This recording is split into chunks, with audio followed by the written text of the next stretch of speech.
Gay? That's the question prosecutors and defense lawyers keep arguing about in a Fayette County courtroom. 4 men are accused of exchanging gunfire, but the big question is whose bullet hit the 15-year-old daughter of Olympian Tyson Gay.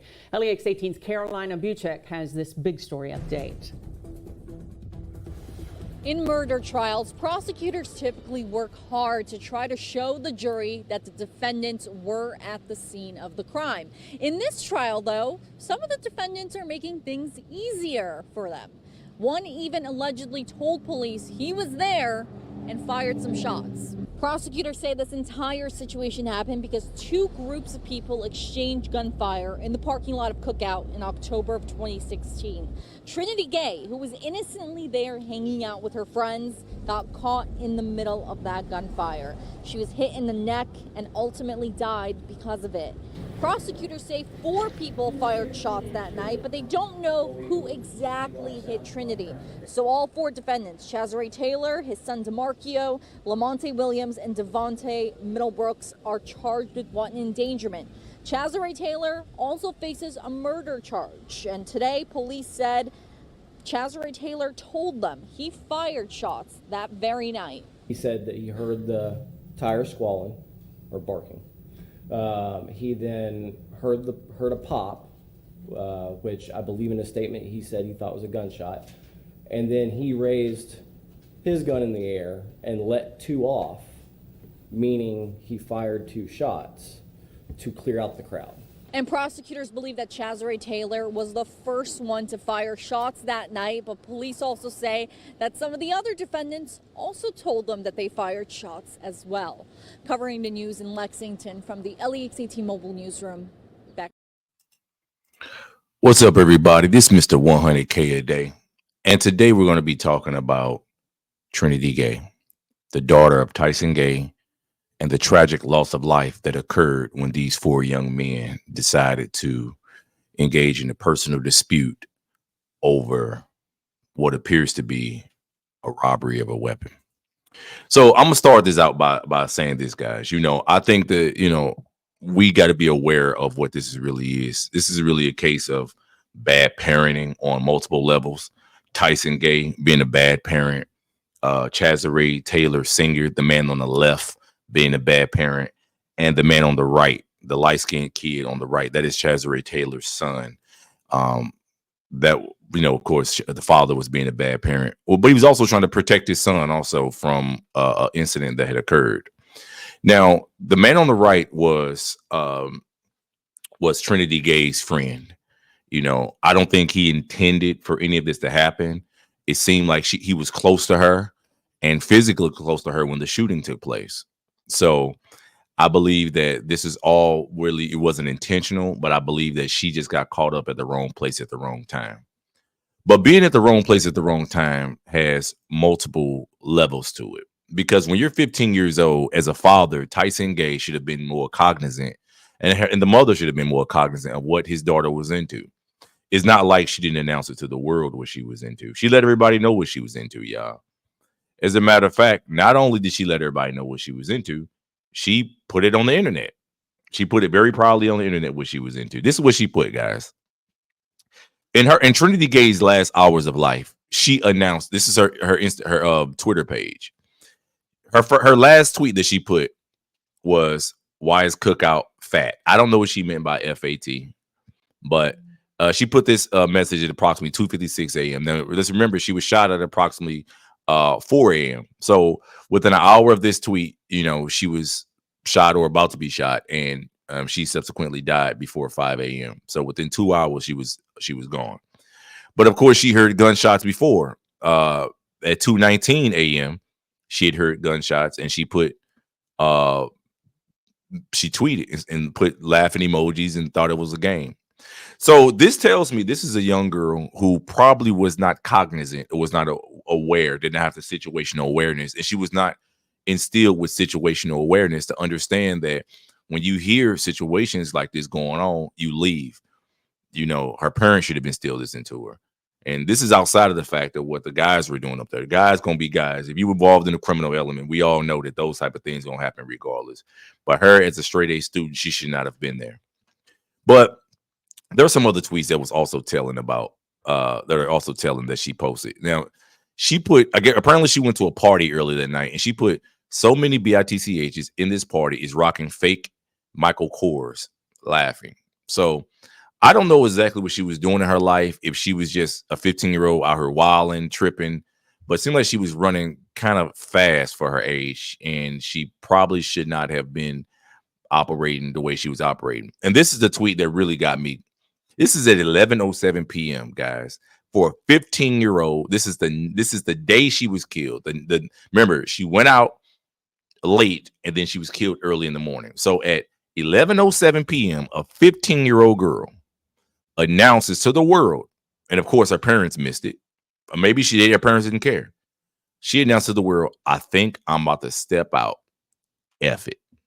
I'm about to step out. F it. That's what she put out, y'all. Why didn't her parents interfere, run into her room and say, no, you're not about to step out? Who do you think you are?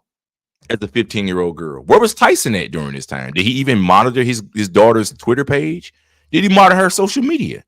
Did he care to be even involved in any way, shape, fashion, or form in what his daughter was doing? Or after snitching on John Drummond and trying to resurrect his track and field career and coming back after a suspension, was he more concerned about running at the Olympic Games, where it just ended a few weeks, maybe about a month or two prior? That's the problem for me, guys. I feel as if this young lady was out announcing to the world that she was fast. She was announcing to the world that she didn't care. She was announcing to the world that she was out there in the streets. And her parents simply was negligent. So this is another tweet she posted, and this is, of course, just within 12 hours of her death. She said, if a BITCH talking to your NIGGA, she's not the problem, he is. The fact that BITCHs feel so welcome reflects how your NIGGA acts behind your back. So, I can't go into the mind of a 15-year-old girl. I was never a 15-year-old girl.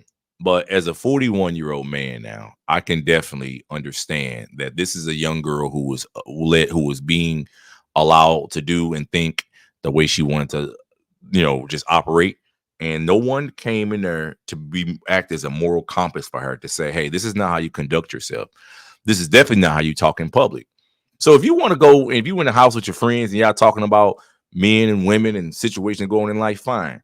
But as a young girl who's supposed to be an honor roll student, who's supposed to be the daughter of an Olympian, and who has a legacy in track and field in the country, she should not have been posting things like this and displaying that this is what her mentality was when it comes to other women out here or other people out here in general. She should not be talking like this. So, she just talked a lot. Like on her last day of life, she tweeted a lot. She said, I swear it takes so much effort to eat and drink when you sleepy. She said, not a worry in the world whenever we was together. I don't know who she was talking about, or talking to, but it seems like she was just out there. It's on October 13th, within 3 days of her death. She posted, I love kissing. These are things that she's posting for everybody to see. She said, I'm trying to see that Madea Halloween movie. Unfortunately, she didn't even live long enough. This was post October 11th, 2016. She didn't live long enough to even see that movie even come out. So, she said, why everybody got to shoot now? Why can't nobody fight? She reposted that tweet. Unfortunately, that particular tweet came to be ominous. It was what it was. So this is the guy who actually she was there for, when she was there. This is the guy, the young son. Remember I showed you guys a picture? This is the guy on the right. This is his Twitter page now, of who he is now. And mind you, this incident happened about 7 years ago. And it was, he's grown up a little bit. I guess he has a son now, that maybe his son on his shoulders. But, he tweeted a lot at her back in the day, and they used to be like really tough. I'm not going to go through all his tweets now because he has too many to go all the way back to 2016. But I just think it's really telling of how people just move on with their lives. They'll put you in situations to either lose your freedom, lose your life, and then next thing you know, you're gone or you're in jail behind some nonsense. some nonsense. And this is what ultimately happened to her. She posted this on October 4th, within 2 weeks of her death. She said, "Oh, I can't wait the day I get married. I already know who I'm marrying. I can see into the future." So unfortunately, of course, she wouldn't be able to live to see that. She said, "Oh, I want to be booed up." She just tweets a lot of stuff that shows that maybe she was, doing some things. I don't know how in tune her dad was with her, how in tune Tyson was with her, but we do know he was out living life, running track, doing his thing, still pursuing a track and field career that never really went anywhere after, of course, he was suspended and after he snitched on John Drummond. This is a picture of her, of course, and this is her maybe at a track meet.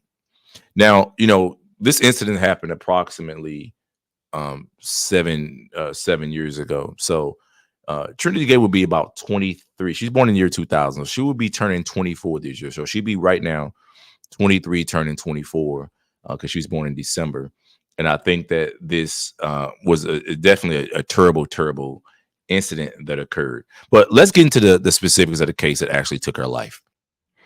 Now, this is the appeal document that the sons from the sons, when they filed the appeal. Remember, the father and son are the one on the left and the one on the far right. So this goes into all the details of what actually happened. So I'm gonna read this. On the night of October the 16th, 2016, at approximately 3:50 a.m., 15-year-old Trinity Gay was allegedly shot through the chest while socializing with friends in the parking lot of a cookout restaurant in Lexington, Kentucky. She died from her wound shortly after. Now, mind you, guys, let's not forget, just about an hour prior to that, she did she did tweet about people, shooting and things like that, and she just was out there talking about, I guess somebody had started, shooting into the air or whatever had been going on. But I'm gonna keep reading. Taylor and his friend Raquan Berry were at the cookout earlier in the evening on October 16, 2016. Taylor called his father, Chazare Taylor, and told him that he and Berry had been robbed of a gun and cash while there. Chazare agreed to return to cookout with Taylor and Berry to look for the individual who allegedly robbed them. Taylor, who was driving, picked up Chazare and headed back to the cookout. On the way, they picked up Williams and Tavon McFarland, who were told of the robbery on the way to the restaurant. It is undisputed that Taylor, Chazare, and Williams had guns in their possession when they arrived. The parking lot of the cookout was crowded that night, which was described as not being unusual because the parking lot was known as a popular hangout area. The mood there that evening has been described as tense. Williams eventually told the police that when they arrived at the cookout, people in the parking lot were mean mugging them, reaching into their pockets as if they had as if to signal they were grabbing a gun. Video surveillance shows that upon Chazare exiting the vehicle, he fired shots into the air while standing directly outside of the cookout. At this point, the record shows that the shots were fired from multiple people in and around the cookout parking lot. Williams, who was standing next to Chazare in the surveillance video, fired his gun into the air at least twice. Now, I'm going to read this footnote, guys, because it says 3 cartridges were collected from the scene were fired from Taylor's gun. Numerous spent cartridge casings were covered from the scene that were fired from guns that were never identified. Multiple witnesses testified seeing individuals firing guns and hearing gunshots, but no witnesses could affirmably identify any of the shooters. In their subsequent interviews with law enforcement, Williams, Taylor, Chazare, and Devontae Middlebrooks admitted to firing guns in the cookout parking lot that evening. Law enforcement recovered only guns used by Taylor and Williams. So these guys were idiots to begin with. They actually admitted to firing guns. They should have said, "No, I didn't fire no weapon," and let the police do their job. But these guys are not real criminals, so they went and ran their mouth about a crime that resulted in the death of someone, which, of course, ended up getting them convicted, and this is why this appeal had to take place. Taylor, who was on the front side of the cookout, also fired a gun into the air. Taylor also admitted to firing shots from his vehicle as the group was leaving. Devontae Middlebrooks, who was also in the parking lot tonight, fired shots from a mosh area between the cookout and the neighboring Waffle House. Tragically, in the ensuing and needless chaos, a bullet from a .45 caliber gun struck and killed Trinity Gay. Although the shooter has never been identified, 4 individuals were charged in response to events that night: Williams, Taylor, Middlebrooks, and Chazare. In a joint trial, a jury convicted Williams on 5 counts of wanton endangerment, first degree, and recommended a sentence of 1 year on each count to run consecutively for a total of 1 year's incarceration. The circuit court sentenced Williams accordingly, but probated his sentence of 5 years. So he got probation. The young kid that was Trinity's friend on the right, he ended up getting probation for his participating in his murder. Now let's remind you, he's the one who got robbed for his gun and money and went and got his father, who's on the left right here, and caused this whole thing. And he only gets probation. Let's continue. The same jury convicted Taylor of one count of one endangerment, first degree, and recommended 15 months incarceration. I'm sorry, guys. I said that wrong. I meant to say not Williams, but Taylor, the young kid. The young kid got probated also. He's the one who got convicted of one endangerment and got 15 months incarceration. But the circuit court sentenced him and probated his sentence. Now Williams, I'm sorry, is the other guy. Is the guy in the on the right here on the second one from the left. I apologize for that. My mistake. So this is their appeal. So Chazare, the father, also got sentenced. He ended up getting sentenced to 20 years. And the other guy, Middlebrooks, who's right here, second from the right with the orange shirt on, he ended up getting 15 years. And then the feds got him for another 9 running consecutive because he got caught with a gun while he was out on bond for this case. So that's basically what happened. This is about a robbery of this kid. You know, he goes out, gets his father, and apparently Trinity's in the middle of it, and she gets shot in the middle of it. So during the trial, they showed video of him actually showing up with the gun and shooting into the air. I'm gonna show you guys. Here's the video. I'm gonna show you guys the video right now. Do you remember how many gunshots you thought you heard? I don't recall. What was your reaction to hearing gunshots? I dug down immediately. Do you know where Trinity was when the gunshots were going off? Or when you first heard gunshots? I had no idea. I don't know. She wasn't in your car, right? I don't think so. No. So you're down. What's the next thing you remember? I remember Trinity getting in the back seat and like screaming, "I'm shot, I've been shot," or something like that. Could you tell that she had been shot? Well, I was looking forward, and then I eventually looked back, and she was like holding her chest, and there was just blood. I believe I got out of the car and found Chance and told him to drive because I was freaking out, and I don't know, I'm not good with directions, so I really didn't know where the hospitals were. We were waiting to see if we could find another party, but we didn't, so we were just standing there, just chilling, like just hanging out. We're just standing there, and we're talking and playing, listening to music, and then it's heard gunshots.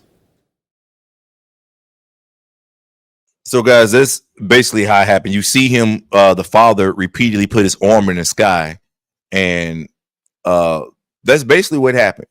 That's basically what happened. You know, he puts his arm in the sky, he shoots into the air, gets everybody excited, everybody start busting their gun, and that's basically how everything took place.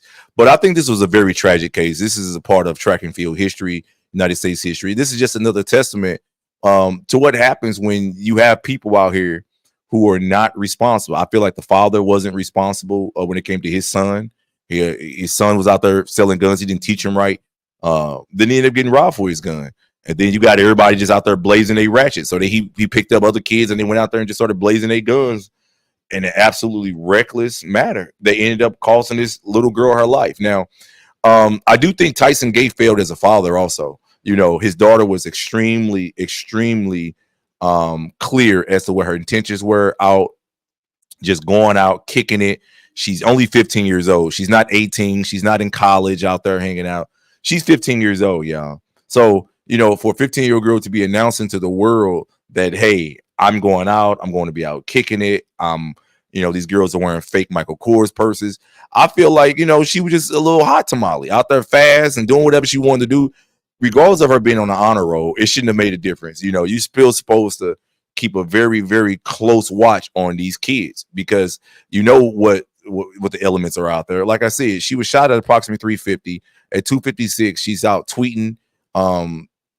She said they started shooting at 219 because I guess there was somebody was shooting earlier in the day, and it's just absolutely crazy that she can, you know, that she's gone behind such a senseless incident. You know, some people can say that this was the men's fault. Some people say it's Tyson's fault. Honestly, I'm the guy who says it's Tyson's fault. And the reason why I say it's Tyson's fault is because you as a father, regardless, we know the elements that are going on out there. We know the elements that are out there. We know what's going on in the community. We know how people operate. We know that some people don't raise their kids right. Some people just don't care about their lives. We all know that. We all, sometimes go through struggles and we're not able to get out of them because of whatever reason. We have an addiction or we just are psychologically stuck. And I believe that with Tyson being the father in this situation, Tyson should have known, been more aware of what his child was doing. I'm not going to go into all the details that I actually do know of why I actually hold Tyson accountable in this particular situation. But I think it's just enough to say that, yeah, he dropped the ball on this. And I feel like, when you go through something like this, your life is really never the same. Psychologically, if you look at it, Tyson never ran well after this race. I mean, after this particular, in any of his races, he never ran well again. Yeah, he did have the hurt from his Olympic disappointment, and they got disqualified and things like that. But when you look at things like this is his daughter. I remember meeting Tyson back in the year 2001 when we first got to college, and Trinity wasn't even a year old when I met Tyson. This is back at Barton County. And what happened is, he did have a love for his daughter, but he was trying to make a better life for his daughter. He pursued his track career, and I guess, as fathers or as men, sometimes we have to make a decision. Do we pursue the career or do we pursue family? And if he would have stayed close to Lexington and went to University of Kentucky instead of running to Barton and running to Arkansas, maybe things would have turned out different. But at the same time, when Trinity died, this is, over 10 years after Tyson was out of college. He died in 2016. Tyson hadn't been in college since 2005. Did he take the proper steps in order to get close to his daughter and be aware of what she was doing as she moved into her adult life, as she moved into her young teenage years? It seems unlikely. Like I said, this picture right here was from the Olympics, just in when the Olympics were in Rio in 2016. This was just a month or two prior. So, and this is after, like I said, he came back from snitching, from his suspension after he snitched on John Drummond and had been suspended. So he went through that debacle, came back, and was still pursuing his track career. Now, I don't know what his money was like at the time. I'm assuming as a 9.7 guy who ran a lot of 9.7s, as an American record holder, he was still doing pretty well when he was sponsored by Adidas. But maybe he should have focused on family at that point. That's what I believe he probably should have done. I feel like ultimately his negligence, his incompetence as a father, it resulted in the loss of life for his daughter. And I feel like this is probably karma for something that he did. So the chickens definitely came home to roost. And, it's unfortunate that these types of things have to happen. But I believe it probably is going to haunt him for the rest of his life. And I hope it does haunt him, because it should serve as a living testament to what happens when we are negligent as parents. We're negligent as fathers. When we're negligent as we're really just negligent overall. I feel like this is a failure on multiple levels, and ultimately Tyson Gay, I hold him responsible. So let me go back. Do you remember how many gunshots you thought you heard? I don't recall. What was your reaction to hearing gunshots? I dug down immediately. Do you know where Trinity was when the gunshots were going on? Or when you first heard gunshots? I had no idea. I don't know. She wasn't in your car, right? I don't think so. So yeah, I had to go back, show that one more time, guys. This is at 3-4 in the morning. He's shooting shots, bullets are flying. So yeah, there's absolutely no reason why she should have been out there that late. Absolutely none. This is a failure on many levels, but I blame Tyson Gay for this, for not instilling values into his daughter. Regardless of what's going on in the world, now you should still at least instill values. And then if she goes out and does what she wants, there's nothing you could have done except locked her down and locked her to her bed at night to ensure that she didn't go anywhere. But the fact that she was posting these types of things publicly, the fact that she was acting this way, talking and speaking this way in such a public manner, this definitely tells me that she did not hide her ratchetness. She did not hide her behavior and her mentality, and she probably was very transparent, because she posted it online in such a in such a public manner. Like I said, one of her last tweets was, "I think I'm about to step out. F it. you know, and this is at 11:07 p.m., there's absolutely no excuse for it. Tyson Gay failed as a father, and I feel like he should live with regret for the rest of his life based upon his actions in this particular situation. And I'm not going to get into his career or nothing like that. I'm just going to focus on the fact of how this little girl ended up losing her life as a result of Tyson Gay's failure and ineptitude as a father. So, you know, it's sad, but I hope you guys learn from this. I definitely have learned from this, and I definitely make sure that I'm on point as a father, and I make sure that as an uncle too, and as anybody else who's in my circle, I make sure I try to preach to them the importance of, you know, being responsible and being safe, particularly at this day and age, because, you know, weapons are everywhere and everybody's acts like they're willing to use them over the slightest disagreement or whatever. So anyway, this has been another episode of The Biggest Hater in Track and Field. Tell me what you guys think. Do you guys think Tyson Gay was responsible, or do you think that the men or the only one should be responsible in this situation, regardless if a 15-year-old girl is out club hopping and talking about, you know, kissing and partying and stepping out at 2, 3 in the morning or 11 p.m. at night? Let me know what you guys think in the comments. Peace.